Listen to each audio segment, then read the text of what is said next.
Let's see, it's 6:01. We are going to wait just another couple minutes and let people find the link. Last night there was a little bit of concern from junior high parents because it took them a while to find the link. So we'll just give people a couple minutes. And then there's one question someone asked that I will answer now before we start officially. Someone asked, are we coming into the meeting muted with no sound for you to speak? Yes, this is actually a forum. And so we can handle many, many, many attendees. We can broadcast this forum live on Facebook and in other places. But it does mean that if you want to ask a question, you should use the Q&A box that's just at the bottom of the screen down here. And then if you do want to speak, you can use your blue digital hand feature, which you find by pressing participants right down there. And then your whole participant list comes up. And then what you can do at the bottom of that box is click raise hand. And that's one way to signal to us that you want to speak. And so just one more minute, and we'll start officially.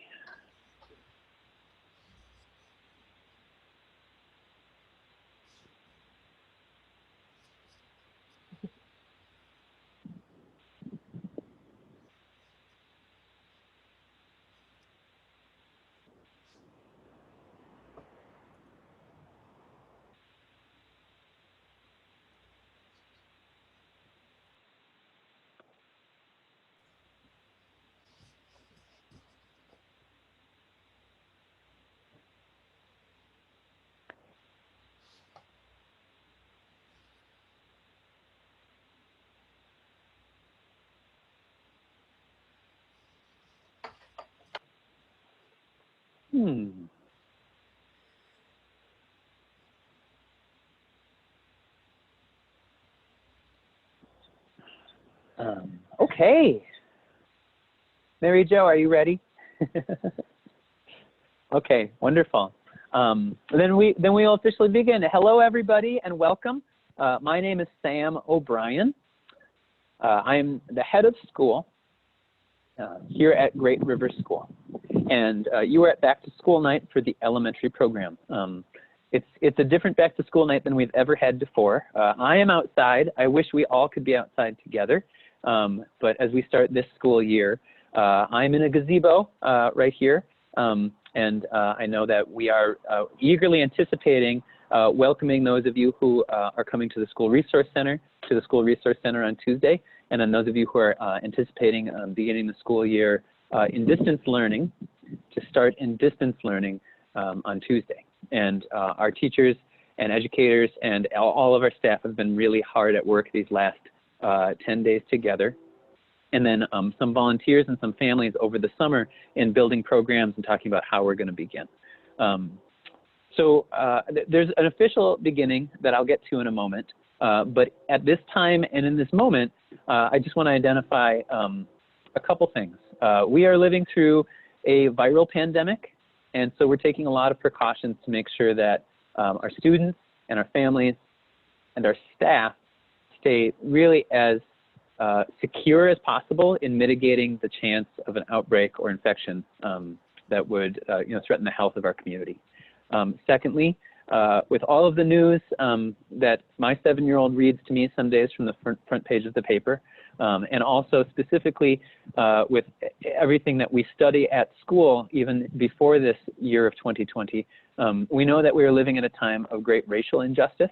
We know that we're living at a time of great impacts of climate and climate change. And so students may be watching with families, and that's okay. Families may be watching. Most of this presentation is going to be for the adults in the family. However, elementary students, you are welcome to watch and see how that goes. In just a moment, I'll be playing a presentation from Jean Peters, our elementary program director. And also then we'll be sending out a wonderful, sometimes hilarious and very touching introductory video where it's about 24 minutes of almost 60 staff introducing themselves to you by name and telling you what we did over the summer. And so it'll sound something like this. Hi, my name is Sam O'Brien. I use he, him pronouns. Something that brought me great joy this summer was spending some time outside. I was, in fact, helping build a house, a real house we're going to live in for my family. And I got to learn the names of many birds who flew around the build site and took my lunch and ate bugs out of the field. One thing I'm really looking forward to this coming year in my current role as head of school is doing some community building with families, hopefully in a way like this, and also by phone in a way that maybe families before didn't have time to do.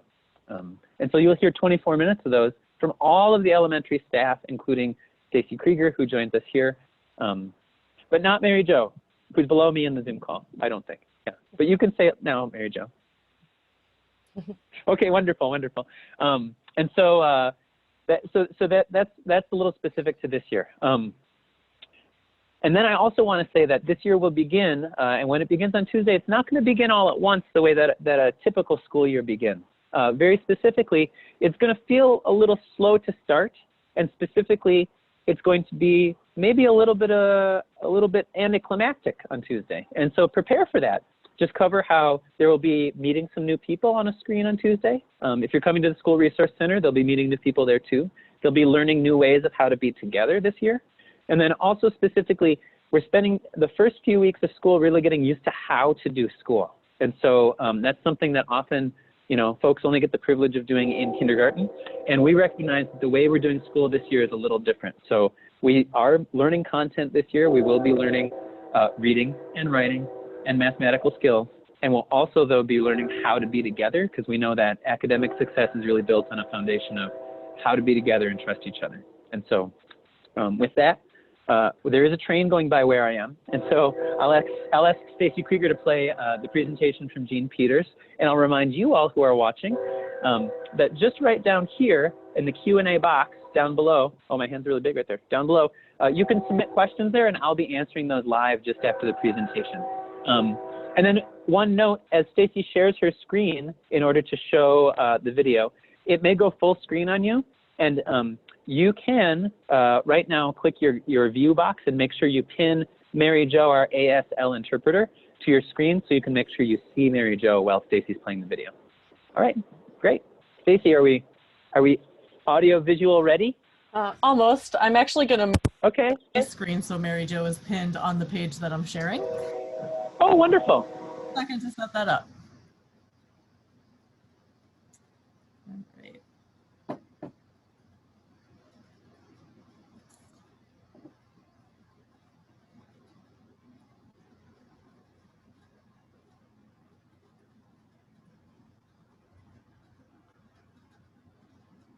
Okay. Oh goodness, it moved.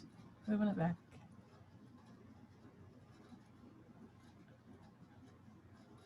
Here we go. I think we're all set. Sam, can you see Mary Jo and my screen? Yes, I can on the Zoom. And so it's working in Zoom. Looks good. Oh, great. That's what I want it to do. All right, here comes the video. Hello and welcome to the 2020 Elementary Back to School Night. My name is Jean Peters. I use she, her pronouns. I am the Elementary Program Director, and I would like to welcome you to the school year. The elementary program at Great River has just finished an expansion. This is the first year that all of our classrooms will have the 3-year age range. We have 6 classrooms, lower elementaries, grade 1 through 3, and 6 classrooms of upper elementary. Can you pause it for a moment, please? Yes, pausing. Oh yeah, Mary Jo can't hear. Oh. We'll work this up, everybody. This is just the first real role modeling. We didn't plan it, I'll speak to that. But it's the first role modeling of a growth mindset around Zoom and technology. So as we, again, learn how to do this together, we need to make sure Mary Jo can hear the audio to transcribe the video. Okay. Mary Jo, can you hear me now?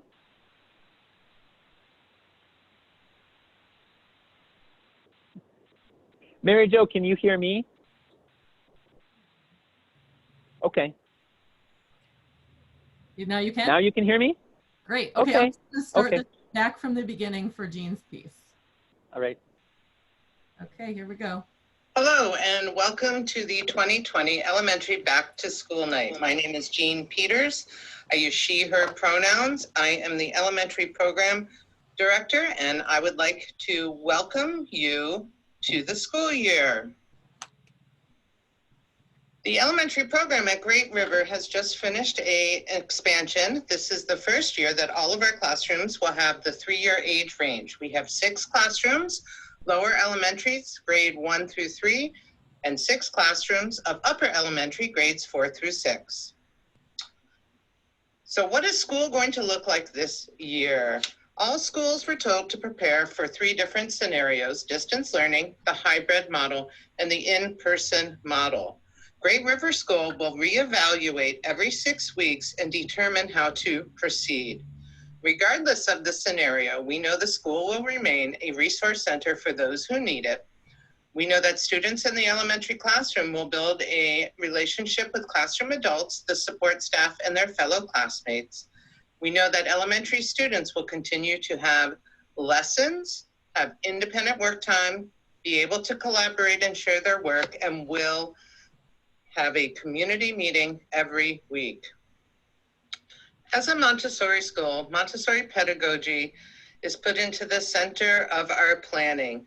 This year, as we do not have materials used in Montessori pedagogy while we are in a virtual school, we are centering anchor practices, experiential learning, community and ABAR work, social emotional learning and wellness, and collaboration. The principles we used while planning for the year centered the health and safety, relationships and community, compliance with the law, social emotional wellness and ABAR, anti-bias, anti-racist, and culturally relevant education, teaching and learning based in Montessori philosophy. We know that elementary students have some shared characteristics. We kept these in mind while we were planning for the year. Elementary students are very social. As I'm sure you know, your elementary student loves to discuss, to negotiate, to debate, and to collaborate. Elementary students have a lot of physical stamina, lots of energy, and we can use this energy for them to do physical education. They like to do practical life activities, and there's lots of chores that will help with this. This is the time of moral development. Elementary students are very interested in fairness and justice. I would guess you might have heard at home, that's not fair. They like to debate right and wrong. They discuss things and they debate often. Elementary students are drawn to hero worship.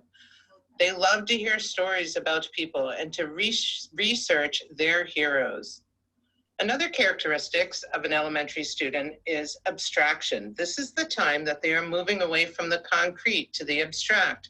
They've got amazing imaginations and are able to start working more with paper and pencil as opposed to with materials. The elementary students are drawn to great work. They love doing big projects. They no longer practice something over and over again, but they like to do so through variety and elaboration. They like to create and design from their imagination. Elementary students also have a sense of responsibility both to themselves and their community. This year, the elementary program is not doing a continuation of the distance learning that we started in the spring. Some of the differences are that each of the classrooms are doing what's called a learning cycle, where they are studying different topics on a 6-week cycle. Each classroom is breaking their class into smaller cohorts, and so they can build relationships as opposed to having 30 kids on Zoom at the same time. We are using the anchor practices to ground our work, and those anchor practices are storytelling, belonging in nature and reflection, community meetings, and action projects. The elementary program is using Schoology along with the lower adolescent and upper adolescent programs. The elementary students will continue to meet with their guides every other week to discuss their learning and to make a plan. Every day we'll start with morning community meeting and then move on to both synchronous and asynchronous lessons. There will also be intentional community building time every Friday afternoon. So if we look at the schedule of the day, there are some tips on how to help your student get your day started. We all know how important sleep and breakfast is. Getting a device set up in a prepared environment, headphones, can often be helpful. Having the right place to work with some natural lighting would be great. We know that students need frequent physical activity breaks. It is not good for anyone to be sitting in front of the computer for a long period of time. Students should have access and be reminded to drink water and have some daily exercise and movement. All of these predictable things will help your student be successful. We will be using the digital platforms of Schoology and Zoom. There will be some use of Google Docs that is embedded in Schoology. So some tips for your student support. Set up a space for reading. A nice cozy spot so students can read. Things you can do at home include working on math facts if your student doesn't know it. Having your student do chores, some practical life activities, making sure that your student gets enough sleep, and then asking yourself, there should be a question mark at the end of this one, how can I be active with my child? We ask that you think about the balance of independence and support. If students can do it themselves, let them. Encourage students to reach out with questions. And if for any reason distance learning is causing stress on your family, reach out to your classroom guide. This is the general schedule for elementary students. As you can see, every day at 9 o'clock, there is a community meeting that can include some group lessons, announcements, community building, storytelling. After the community meeting on Monday, Tuesday, Thursday, Friday, students will be put into a smaller cohort of about 8 students and have a regularly scheduled lesson time. This is a time that they will be meeting with the guide to have discussions, to get a lesson, to discuss something, and it will be the same time every day, Monday, Tuesday, Thursday, Friday. When they're not meeting with the guide, they are also doing daily practice work, follow-on work, either independently or collaboratively. We do ask that students are recording their work in their work journal just as they would do at school. In the afternoon, there's going to be book discussion groups, and this is also the time that students and guides will be conferencing. Wednesday is a purposeful day where we are keeping students off screens. It will start with a quick community meeting in the morning, a check-in, and then students will have independent work time for the rest of the day. They can take advantage of our workshop videos in the afternoon if they choose to. Family support for distance learning, the role of the adult, things you can do to support your child. Put in place a daily routine. Schedule frequent work breaks. Expect at least 2 chores a day from your student. Students should have an additional 45 minutes of work at home, which can include reading, writing, art, music, cooking, other educational or physical activities. If your student is getting academic supervision on site and is staying for Big Canoe, this support will be provided. So the first day of school, what do I do? Where do I go? You will receive an email from your student's guide with instructions on how to log on to Schoology on Tuesday morning. Tuesday is a day that we make sure that everyone is able to be where they need to be and has the appropriate technology. We are doing a slow start to make sure that everyone is ready when our lessons begin. On the first day of school, there will be a community meeting at 11 o'clock. If you did not already receive a communication from your guide, please reach out immediately. All of the classroom guides sent out a letter yesterday with information, including a sign up for a meet and greet. When you go to the meet and greet, you will get an opportunity to say hello to your guide, and we're asking students to come prepared with a riddle for the adults. And we will be handing out school supplies. We will give each student a work journal. their composition books, and a learning packet or a learning kit, which will have some paper materials and other supplies that students will need. At home, if you could supply scissors, art supplies, some books for them to read, and some paper, that would be great. Those supplies will be given to students that are on site. If you need any assistance with this, please let us know. Know that Great River School is here to support you and your family. We can support you with school supplies, access to food and nutrition, mental and physical health support, accommodations, and modifications. You will see contact information on the left-hand side, which will also be available on our website. We want to thank you very much for sharing your students with us, and we are looking forward to a great year. If you have any questions or concerns, please feel free to reach out. Again, my name is Jean Peters, and I hope to see you all soon.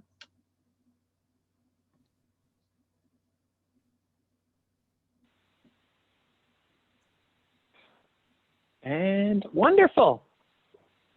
All right. Well, hello, everybody, and welcome back. Thank you for watching, and a couple quick answers. That presentation Jean shared will then be emailed out so you can watch it again on your own. The slideshow version of it too likely will be shared. If you did not hear from your guide, or if you need any help at all, right now the general email to to send a message to is office@greatriverschool.org. That's OFFICE@greatriverschool.org. And so I even saw a typo in that presentation that we'll correct before we send it out. The info@greatriverschool.org is old, so use office@greatriverschool.org. And then we do have a couple questions, but not too many. So if you do have a question, please drop that question into the Q&A here. And then just before I start answering the Q&As, I want to just mention that every Tuesday evening, so including Tuesday, September 8th, at 6 p.m., we will be doing community forums where I'm hosting a family forum that's just open for any questions. And so that's every Tuesday evening at 6 p.m., really through the fall.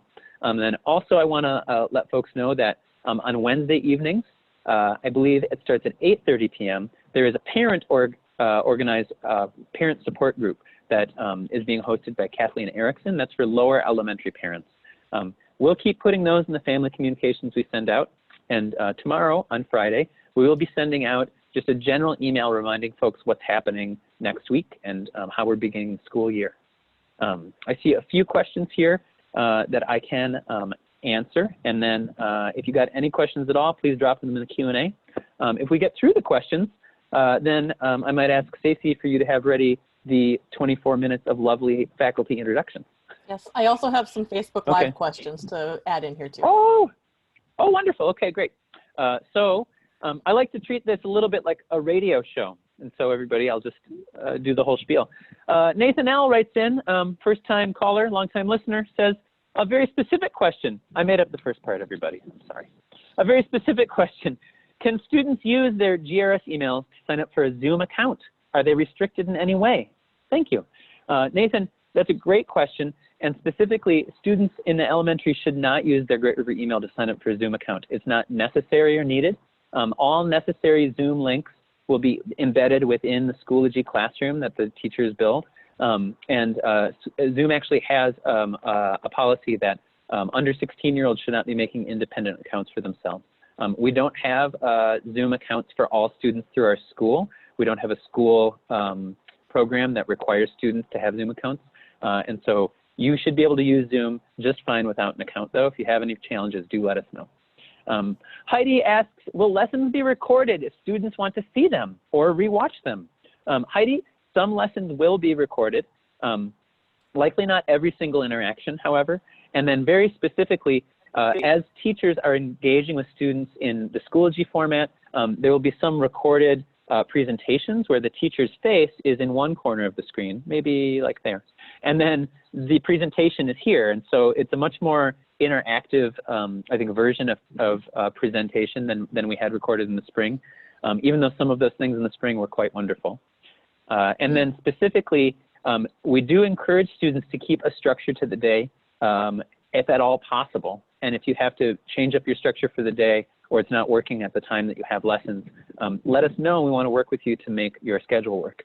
And so I suppose I'll just pause there. I could say so much more about what guides have planned, but really we listen to a lot of feedback, and I can't move on from this question without emphasizing that students in smaller groups or cohorts, rather than the whole class meeting at one time, the smaller group of students that becomes more familiar with each other will start sharing work with each other, and will start working on projects with each other. And so that generally will be a group of students within the same regular classroom talking to each other.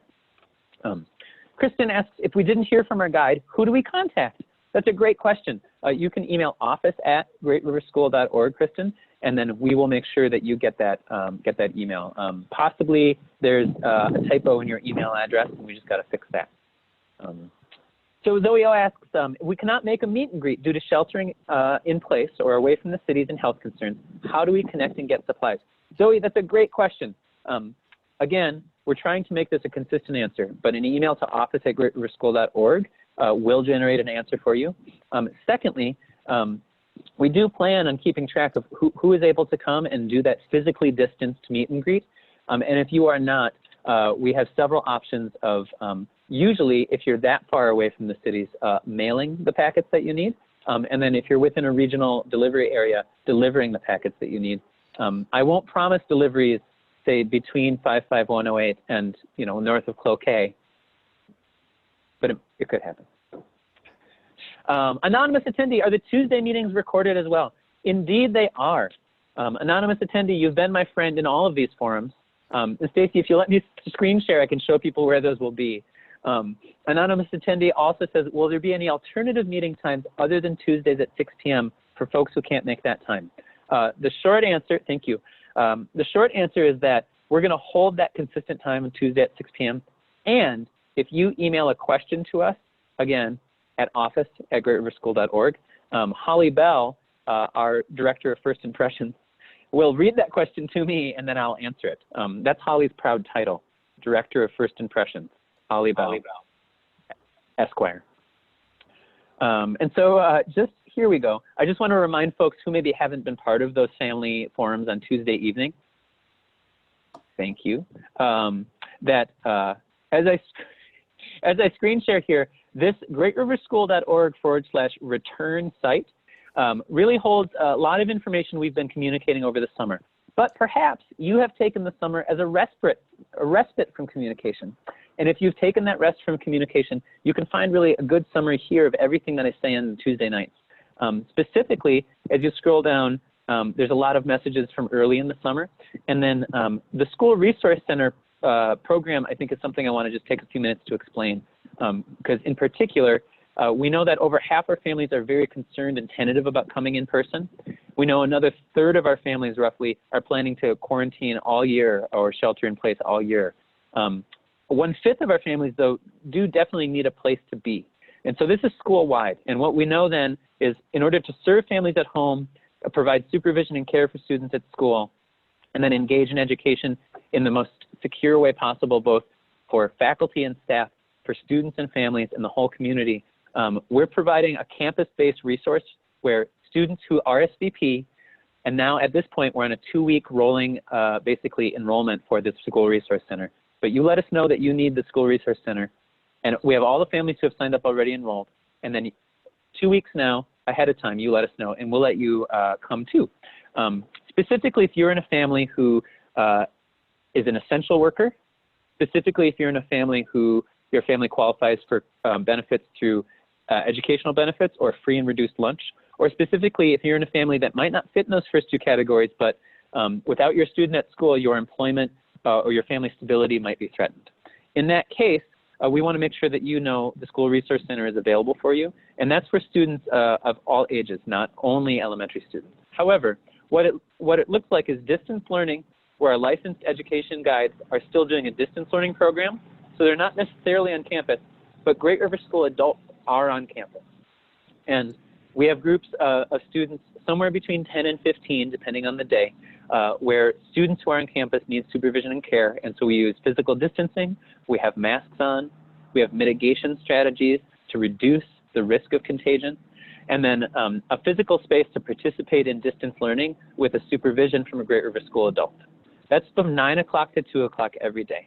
And then also specifically, we're using all the health protocols and recommendations from the CDC and NBH. And that Department of Health recommendation list that we're taking really seriously is publicly available to you also through the Department of Health website. And then before and after care is available before 9 a.m. as early as 7:30, and then after 2 p.m. as late as 5:30. Those before and after care rates are the same as they are in a typical in-person school year. And through this distance learning period, we just want to make sure that families are very clear on this. And I also want to reiterate something that I think Jean mentioned, but I want to be very clear about, is that in the elementary program, 9 a.m. to 2 p.m. is our formal distance learning school day. And then we also want you to construct at home about 45 minutes a day. It doesn't have to be from 2 to 2:45, but about 45 minutes a day outside of that 9 o'clock to 2 o'clock period, where maybe you take a break, maybe you stretch, maybe you relax and go play or do something that's not school. I'm outside and a motor is passing, excuse me. And then after that, you're a structured 45-minute period where you do some kind of essential engaged work that is work of the home, that's care for the family. It might be care for a place in the home. It might be care for a pet or a relative or something the family needs. It could be helping to prepare meals. It could be organizing the entryway and making sure the shoes are organized. It could be shoveling in the winter. It could be so many things. But that 45 minutes a day, that includes some, I think, physical activity of chores and caring for the environment, and then also includes some reading and some engagement, possibly in follow-up work from the day. We want that to be a regular part, 5 days a week, of your home life for the distance learning program. Now, for students who are part of the resource center at school, that will be part of their routine from about 2 to 3 o'clock every day also. But we just want to make really clear that that's part of the learning program for the year right now with the distance learning. And then we do have more information below the school resource center information that's been here all year about what are the possible scenarios for reopening and then how we're going to make school available to people who need it. So I'll stop my screen share. That was a short spiel, excuse me, but I just want to make sure that folks know what information has been shared over the summer. Okay, so alternative times for meeting to Tuesdays, not now, not yet, but send a question and I'll answer it the first question of the night, so you can go back and watch it. All right. Is there a plan to move to hybrid model during the year? Thank you for asking, Scotty Baldwin. So one of the other things that I've been talking about on Tuesday evenings quite often are the way that we're keeping track of the data required in order for us to make good decisions for public health. And so, without further ado, I just want to make sure everyone's really clear on how we keep track of that data also. I will share here a document that I show every Tuesday night at the Family Forum. And sometimes I do go over the family survey results from this past summer and the Safe Learning Plan. But specifically, this is the formula that all schools in the state have been directed to use in order to make solid decisions for health and epidemiology. So the total number of cases for 14 days divided by groups of 10,000 for that county population gives us an average case count per 10,000 people. That number is somewhere usually between 0 and 100. Now, over 50 in terms of a number reported would be a very high rate. 0 to 9 would be a low rate. And so specifically, I know there's an update that we haven't entered yet today, but at the last reported updating of this data, 3 of our counties in the 7-county metro area, in which we have students from every county go to our school, 3 of our counties had still increased. And in fact, 1 of our counties were still well over 20 case counts per 10,000. Now, if we were being the most aggressive about in-person learning as possible, then what that would dictate us to do is hybrid learning for all students. However, we are not. We are assessing county health data, and we are also then keeping in mind several things. And so I'll show this chart. This is a chart provided to us by the Department of Health and the Department of Education to follow for the year. And as we see increasing viral activity, it's most likely we'll be doing distance learning. Now, generally what I've been saying to the public is we'd have to see decreasing viral activity in addition to increasing preparedness and mitigation strategies that are working, which on our end includes the availability of testing of quick and accurate response to testing so that we know if someone's positive or not positive with this pandemic virus. And then also a really successful model that is used and practiced and reliable for contact tracing. So that's part of the mitigation strategy. On the school site, the mitigation strategies include physical distancing, wearing of masks, reducing density and group size, keeping group sizes limited to interaction as much as possible. However, we know that if we were to do a hybrid model this year, I'm saying right now to families, it'll likely be at least 6 weeks notice to you before we do that. And we want to see case counts not only reducing, but staying at or below 10 consistently in all the counties in order for us to consider even how to move to a hybrid plan. And so it's a possibility, but we have really focused on making sure that the distance learning program is engaging, and then really focusing on how in a phase 2 to start using some physically distanced, possibly outdoor meetings for smaller groups of people to see each other. That was a longer answer, but I wanted to be very thorough and really inform you. The last thing I'll just notice is that we have a real resource. I mean, it's like the crown jewel of public health resources right here in Minnesota. The University of Minnesota is the Center for Infectious Disease Research and Prevention. And that is one of the very top research and prevention research bodies and active bodies in the world. And so their director did say that reducing infections right now really has to be down to less than about 1 per 100,000 people per day in order for this to be a manageable public health situation. And through our consultation with the Department of Health and with MDE, I really appreciate that they allowed us to construct a learning model that we believe is the most secure for all of our families and learners. But this document I do go over, and so rather than, you know, you'll be able to see this video too, but you can research that if you're curious about the data we're using and the methods we're using too. Okay, so what kind of structure will be in place for kids to know what to do on Wednesdays? And then Stacy, I'll queue up your Facebook Live questions too. In terms of Wednesdays, we're going to give you some ideas about outings, about engaged physical work, and then about likely some things that are work of the hands and constructive work, and then likely some follow-on work that has to do with an interest area.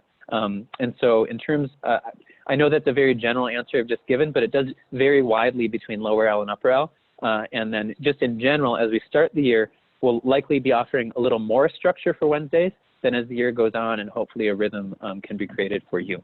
I do also want to point out that throughout the school year, even in a hybrid or an in-person model, because so many families have committed already to a full year of distance learning, Wednesday is a distance learning program for all students.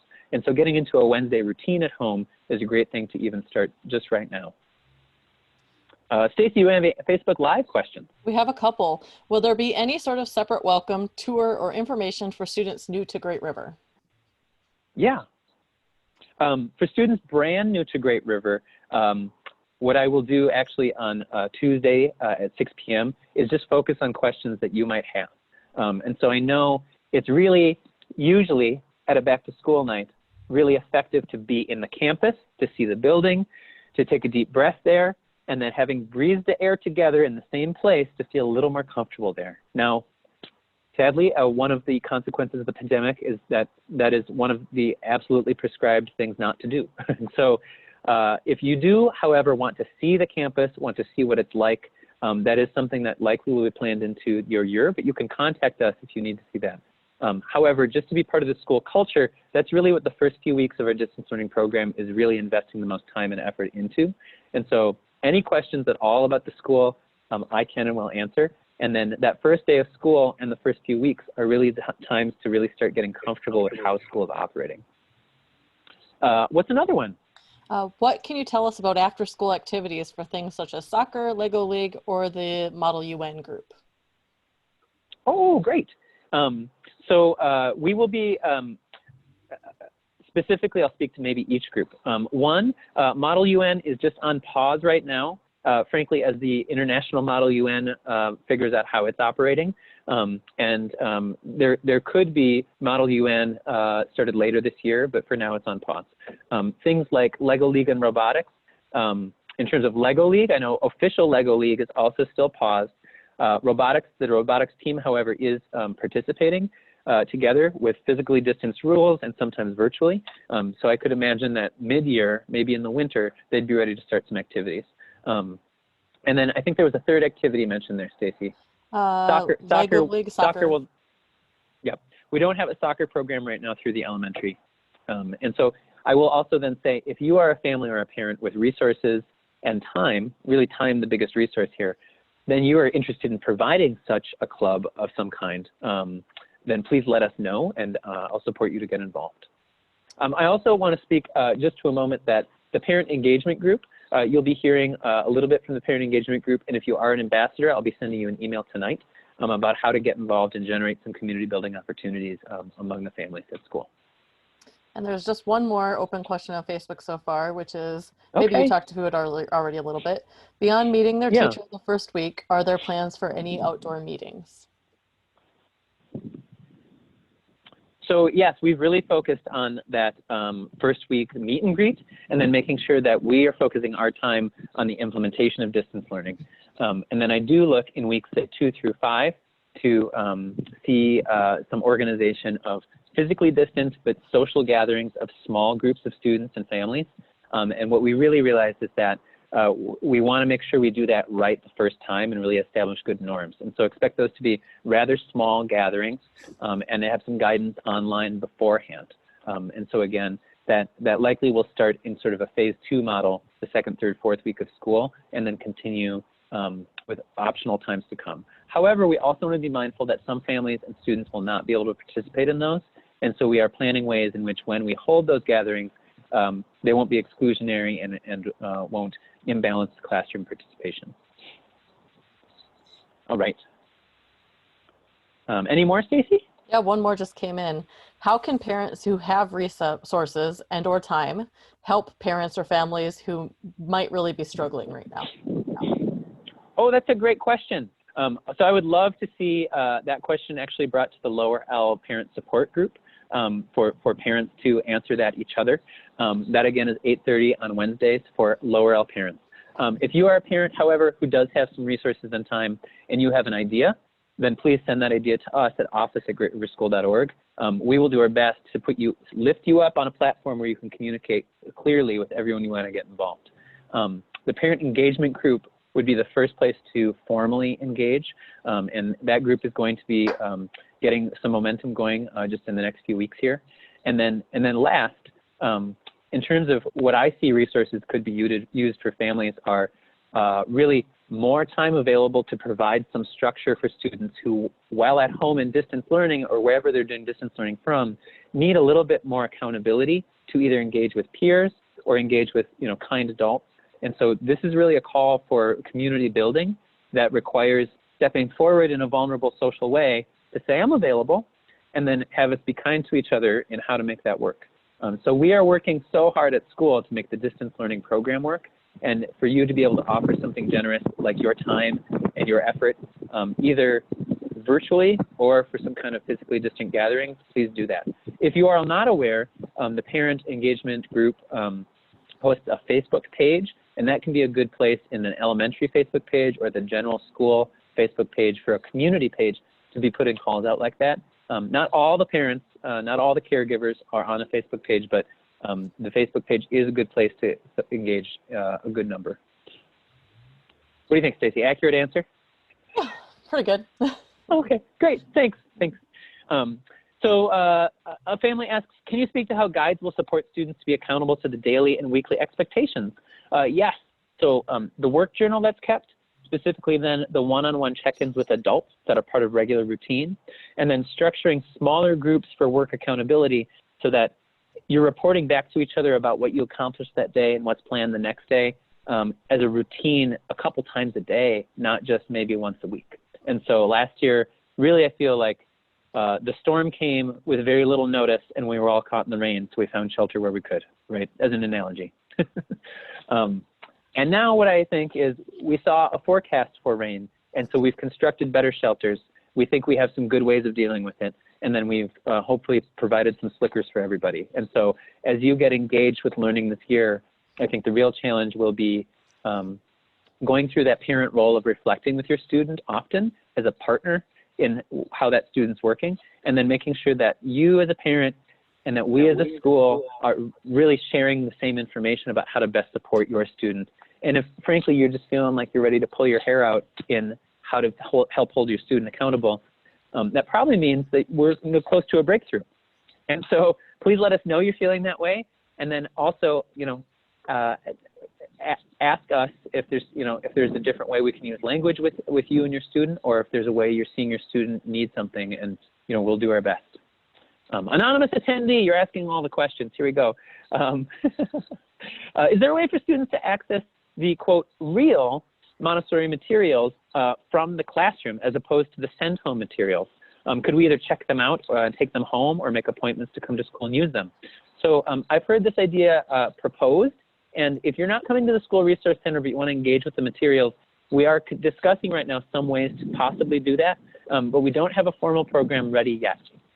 At the School Resource Center, there will be some materials available for students to use, but not in the traditional way that the whole classroom is set up. There will be workstations set up for students at school that are generally not mobile around the room. And then I suppose I will say that while we have discussed the possibility of a lending library, if there are families who have Montessori materials, we at this point as a school are just not ready from a liability standpoint to start checking those materials out, but we possibly could be soon. But if you're a family who's got ideas about creative ways to share materials or use them, please let us know and let each other know. And then secondly, I will say that the materials we're creating are designed to get you as hands-on as possible. And I'll report from home, I recommend for all elementary ages, like a bowl of sand or a Rubbermaid container of sand, a Rubbermaid container or a bowl of dry pasta or dry beans, and then a sifter, and then possibly some butter knives you don't care about, and then if possible, if you're up for a mess, cornstarch and water. That is a sensorial material that I have found it works often well for math lessons, works well for some experiments, and then also works well when you feel like you're just going to lose it with distance learning. So those aren't formal Montessori materials, and no one has, in fact, endorsed those from the elementary perspective. But as a parent, I'm saying sometimes those helped me this past spring. All right, what type of technology should we use? Specifically, we have an iPad for our child, not a laptop, and all devices are Apple. Generally, for an elementary student, a tablet is just fine. Also, if you need technology, please let us know, again, at office@greatriverschool.org or through any of the forms that we keep sending out all fall. Secondly, generally for an upper L student, sometimes having a keypad that's attached, oh, I hear myself echoing. Having a keyboard that's attached to the tablet can help, but you shouldn't need that for most elementary functions. Handwriting, writing with the hand, processing through letters and shaping those letters with your own hand is still a really essential function to cognition, to memory, and then also to building the process of understanding language and expression. And so we really emphasize still doing that. A really on-point question, will IXL Math be used again this coming year? Generally, that question is undecided. Specifically, it won't be the required path, and as teachers make those final decisions about what best tools there are to implement this year, you will find out with good notice on how to do that. If IXL has been useful for your family, go ahead and keep using it, but teachers will be letting you know about curriculum soon. Is there anything besides art supplies, books, and scissors that are needed for a child's workspace? Generally, my answer will be no. Secondly, though, I will say there are some qualitative things that are needed for your child's workspace, so an orderly place to put things away, a really good routine for cleaning up, which would include, I think, if you can, sweeping, wiping off surfaces.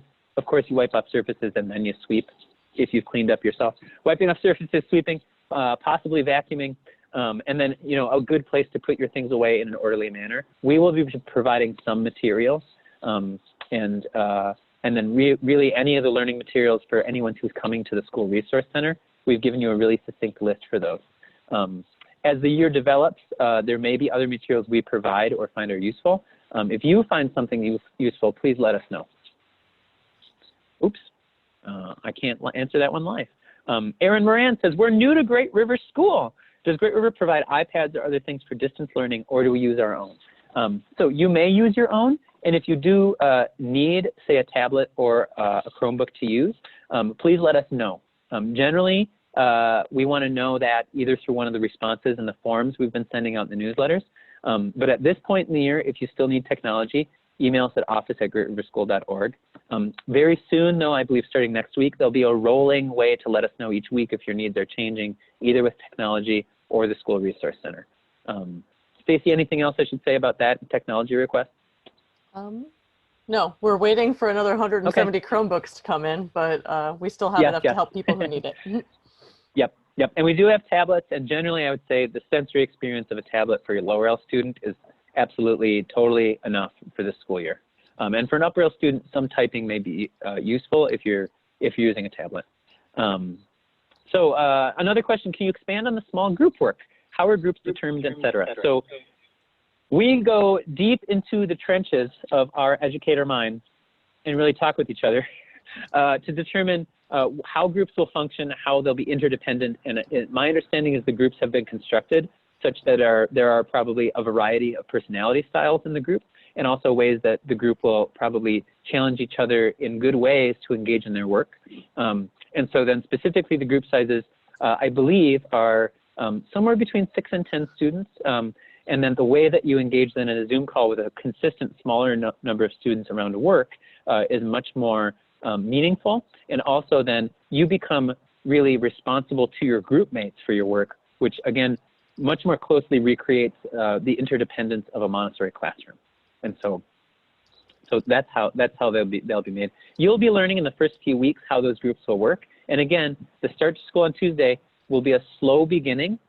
Less is more this year. We want to learn how to be together. And so not everything's going to happen on the very first day. And a reminder next week, really the check-ins, bringing a riddle to your guide, getting in the habit of how to do it, that's going to be the work of next week. Another question, we're having problem locking into Chromebooks. Actually, Stacy, I don't know where the rest. Oh, there we go. I answered it via text. Oh, you did? Oh, great. So Stacy answered that question, but again, office@greatriverschool.org is a great place to look. And then we will be both sending out tomorrow and then refining, likely at intervals through the year, a learning manual for you all to use at home that's much like, for those of you who are in the spring, the Learning at Home handbook that we published in the spring. So that will have some more directive information too about who do I call if I need help in this area? And then also some references for you all as caregivers on your role at home. Do you have a list of chores age appropriate that you recommend as a resource? We do, in fact, and it is in fact linked in that manual for learning at home that we will send tomorrow. Age appropriate chores as a Google is also a good way to do it. And then I also love seeing families share either through Facebook or social media or through Zoom calls in the support groups, how they're having their students engage in meaningful work. Will the small groups remain the same so students can build relationships and trust before expected to share work? Yes, and in fact, that's one of the goals, is that we're building meaningful relationships and responsibility to each other. So we do often find us repeating to each other as adults the same thing we know is true for students, that trust is built first through small incremental vulnerabilities being shared. And so we would hope to set up a small sort of low stakes group where you can share something silly and then know you're going to be accepted by your group before you're sharing something more meaningful to you personally maybe, or work that you've really put a lot of time into, so you know your group will care for you too. Will small groups change over time to give students a chance to interact with others in their class? Almost the opposite question of the last one. Once those groups are established and we're really in the habit of how to be in groups, I would expect small groups to change over time, though that first group will probably last long enough to build some relationships and good habits to take into the next groups. Okay, great. And then if a student who would have been working one-on-one with a tutor to work to read or do some kind of intervention, will that be supported this year? And the short answer is absolutely yes. The longer answer is possibly through a Zoom interface like this, that's a one-on-one meeting. If the student's at the School Resource Center, then that interaction will happen there. And if that's already been part of your routine and it's not come up yet into how that's going to get scheduled, then please do contact us either through your classroom guide or through whomever the interventionist was. But that is something we're keeping in mind and how to keep delivering those services this year. Does 8:30 Wednesday Zoom call use the same address each week? For the classroom, it should in fact use the same address for the whole week. So it should be the same address not only on Wednesdays, but for the whole week. And then that's different, I think, per classroom. So we're really trying to cut down on the number of different things you have to keep track of. And just bear with me, please, as we all learn about how to use Schoology. Schoology does create one platform for all the students in the school. So if you're an elementary parent who have students in the older grades, there'll be one platform for you to go through for everything. Schoology also keeps a contained space so that as an elementary student, you don't have to go, say, to your email to find an invite to a Zoom link. You go to Schoology, you log in with your same greatriverschool.org identity address, and then when you get to Schoology, everything you need is listed there. There's a calendar to click on to see your appointments. There's little videos of your teacher explaining things. And so it will be much easier, especially for younger students, in elementary students in general, I think, to see everything they need in one place. Also, our teachers are learning how to use Schoology too. And as the year develops and we get used to the tool, I expect it to get more in depth. But again, we're starting slow so that we can do things well. Will there be a separate opportunity to ask more questions specifically about pickup and drop-off procedures or for families using the School Resource Center? Yes, there will. There will be. And indeed, there are short videos. We are, I think we've shared a couple, but we're sending them tomorrow again to reinforce the message and the direction of what it will look like when you arrive, how you will enter the building, where will you go. We have a bunch of safety protocols, including masks for anyone who forgot a mask, but we want you to bring your own if you can. Secondly, a real protocol for taking in health data before you arrive at school. And then what we will share in tomorrow's message with School Resource Center families, and all families as a reminder, but specifically School Resource Center families, you'll be starting to use this the first and most often, is an everyday health reporting form that before you come to school, you fill out, and that data goes to our school nurse, and we work with them to really monitor group and community health. So that's for everybody. Again, I talked about it at the last family forum last Tuesday with Rosa. You can always go watch that video. In fact, I just remember now that I did not show everybody exactly where that video was. And so here, as I share my screen, just one moment, at the bottom of the School Resource Center and Return page, as I scroll all the way down, we do have a reminder of the health protocols we'll be using on campus for the Resource Center. And if we did go into hybrid all year, specifically, these are things you can do at home. And then the school info nights are posted here, but also what's posted here at the bottom of the page, if you keep going, is our most recent School Resource Center explanation and health explanation with our, on the 1st of September with our school nurse, Rosa. And so I recommend you watch that if you've got other questions about that health form. So what happens if guides are sick? Are there substitutes available? Jennifer, the short answer is yes. And so the longer answer is those substitute teachers, as they step in for guides, we're trying to plan ahead so that we know that it will be as close to a seamless transition as possible. And then guides are likely to use some interdependence with each other and share lessons when they're good, and then also share resources with each other. Will the school still be using YouTube to distribute some content? Tom, likely not for educational purposes within Schoology, though possibly. More likely, there'll be many more screencasts within Schoology and many more Schoology-specific recordings to share content. Much less YouTube than was used in the spring. Sam, can you stop sharing your screen? Oh, sure. Thank you. Thank you. Sorry about that. It makes everybody so small. Thank you. Sam, and Sam, can I also just clarify on the YouTube thing? Is that teachers might have a video on YouTube, but they would embed it within Schoology, so the students wouldn't have to leave Schoology to get to it. Yes. Thank you. And then secondly, just Chromebooks have internet controls installed on them. Specifically, we do have some protocols for internet surfing installed on the Chromebooks. However, you are welcome as a family to go into Chrome and set other protocols if you wish. And if any of you find anything that is not properly set up on your Chromebook, please let us know. We do have the ability to reset some of those controls remotely on Chromebooks. I think I've spoken to this small group question. And with new students beginning, how are the groups being decided upon? I'm wondering if reading and math levels would be considered. Specifically with new students starting, say, in first year, I know that what we're keeping in mind is how to integrate new students socially into the community.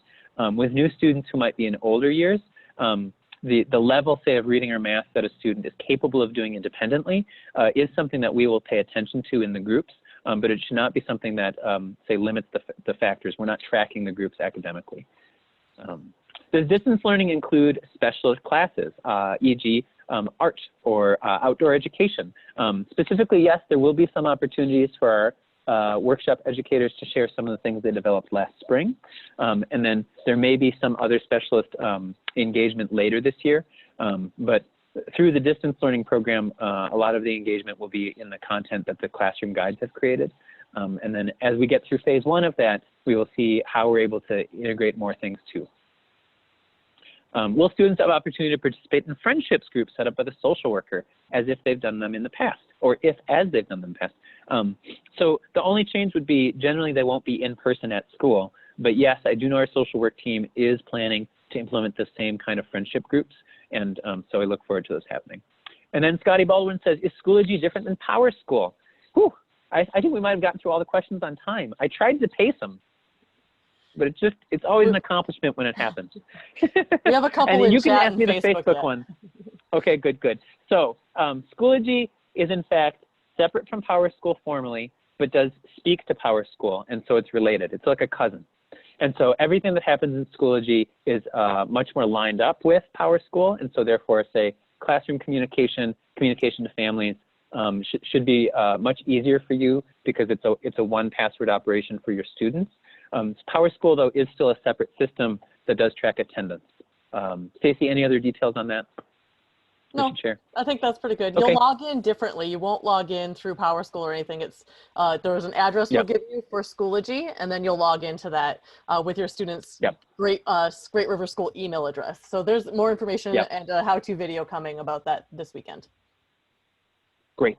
And so the how-to video this weekend, look for that to come around Monday. No one has to be logged into Schoology, Monday night. Tuesday really is a day to start getting oriented to how to do school, how to have that routine, how to check in. And so that email that your classroom guide sent you should have really the essential info for the first day and the first week in there. And again, if you have questions, you feel like you just didn't get something you should have, email us at office@greatriverschool.org. It is a holiday weekend. I know Stacy is attending a wedding, but we will be replying as we can to those responses over the weekend just to make sure you all are prepared.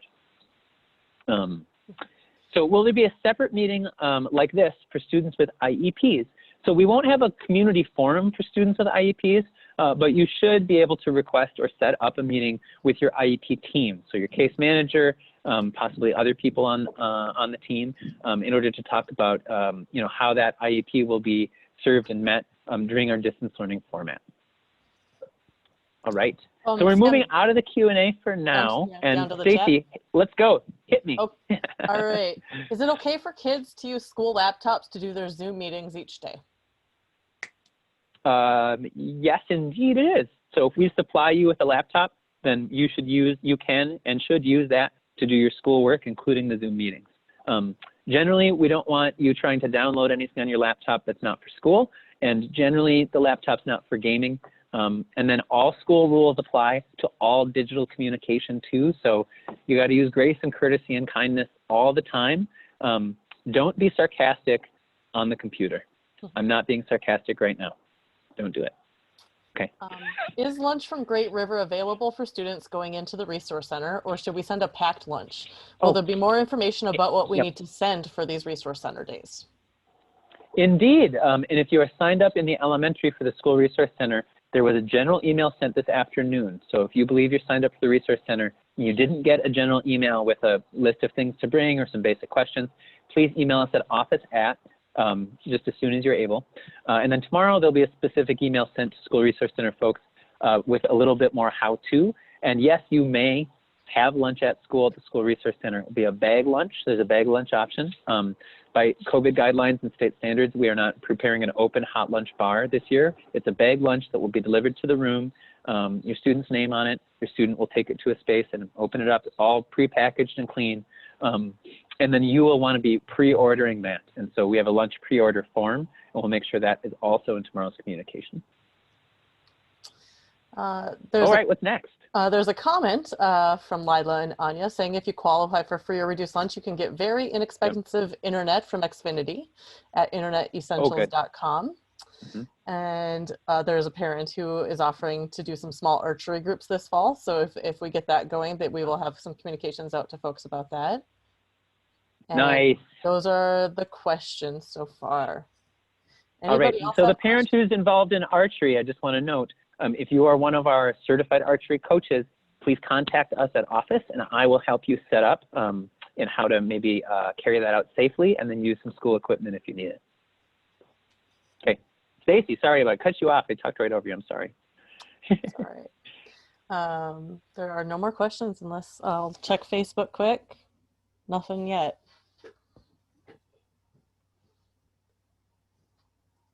Does this meeting end at 7:15, Sam?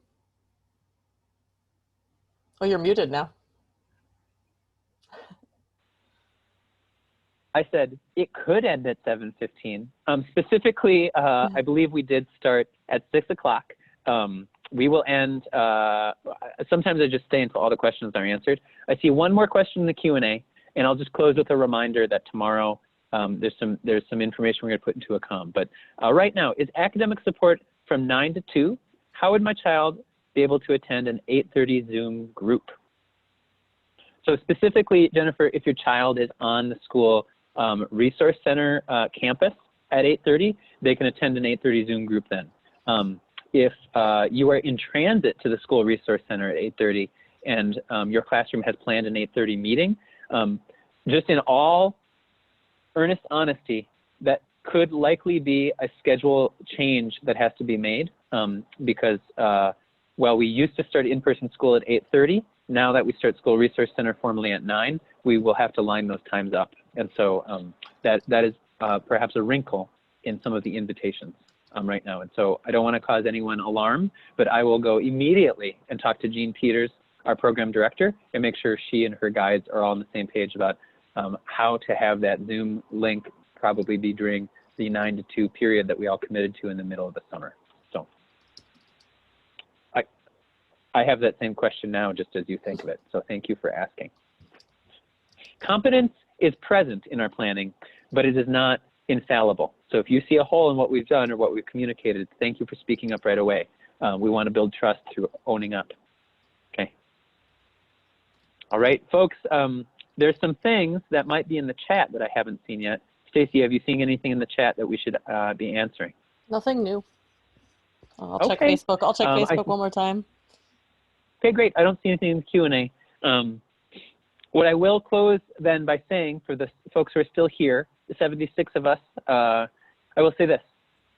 This school year is not anything that we would have chosen to plan, that we would have designed. In fact, it is an uninvited visitor into our plans and lives.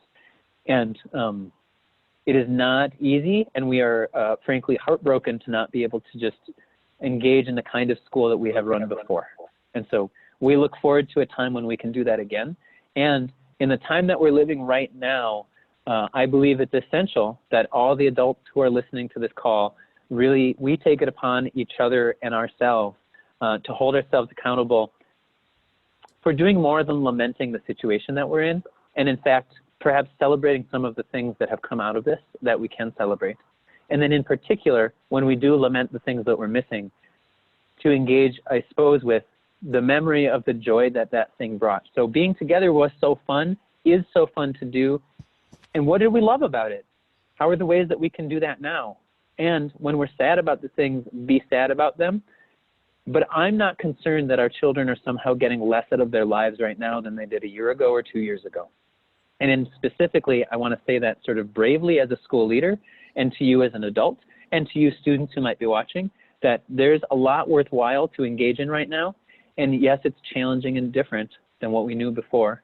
And yes, I look forward to when we can high five again and be in the same place again and do recess without worrying about masks or running around close to each other. But until then, the way that we attend to each other or pay attention to each other in space, the way that we can spend more time with each other as families, the way that we can hopefully slow down a little bit in our commitments and therefore go deeper into what's available to us, that's what I'm calling on us to do. And so that's one of the things we'll engage with, and one of the things I'm reminding our staff about as we go into the school year next week. Not everyone feels, honestly, as prepared as they want to feel next week. And that's okay. And the message that I'm sending now to you as a family and to adults and to kids is that the one thing that makes this school, I think, uniquely worthwhile on a daily, hourly, really minute-to-minute basis is that we know how to be together generally. We know how to deal with hard things together, and we know how to do hard things together. And so as we do that this year, I look forward to us finding joy in the ways that we can generate new ways to be with each other this year. So thank you. It's 7:11 p.m., good a time as any to close the meeting. And Mary Jo, thank you. Thank you very much. Thank you for being here. And really, I'll just start crying if I can stay on the line. So I'll just say, we love you very much. We miss you. And those of you who will see in the School Resource Center, we look forward to seeing you Tuesday. And those of you who will see telling us riddles, we look forward to seeing you next week. Okay. Goodbye. All right. Stopping recording.